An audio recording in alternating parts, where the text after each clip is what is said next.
चौरसिया जी का बेटा। गरिमा रिकॉर्डिंग स्टूडियो गुजरात। चौरसिया जी का बेटा जल चढ़ाने आया।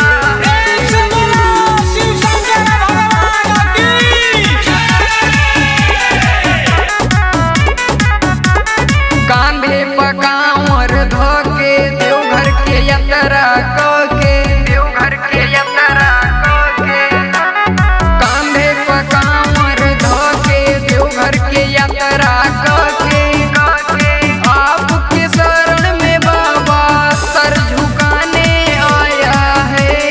आपके शरण में बाबा सर झुकाने आया है। चौरसिया जी का बेटा जल चढ़ाने आया है। चौरसिया जी का बेटा जल चढ़ाने आया है।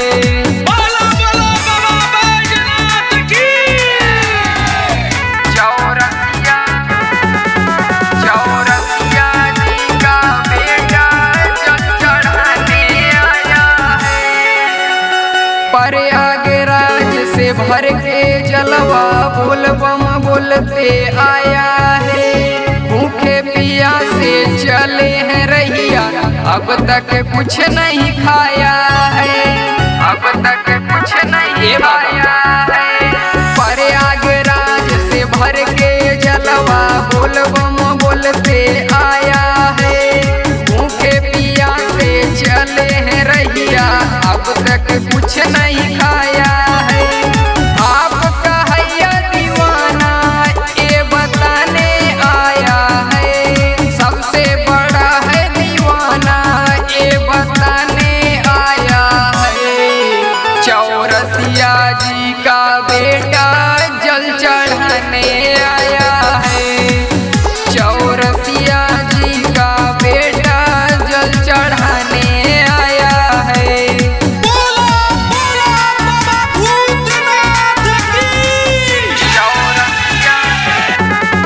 चौरसिया जी का बेटा जल चढ़ाने आया है। दीनेश प्रेमी जी आए हैं संगवा अपनी भी अर्जी सुनाएंगे। लेके प्रसादी अभिषेक चौरसिया असरवई में पूरा बटवाएंगे।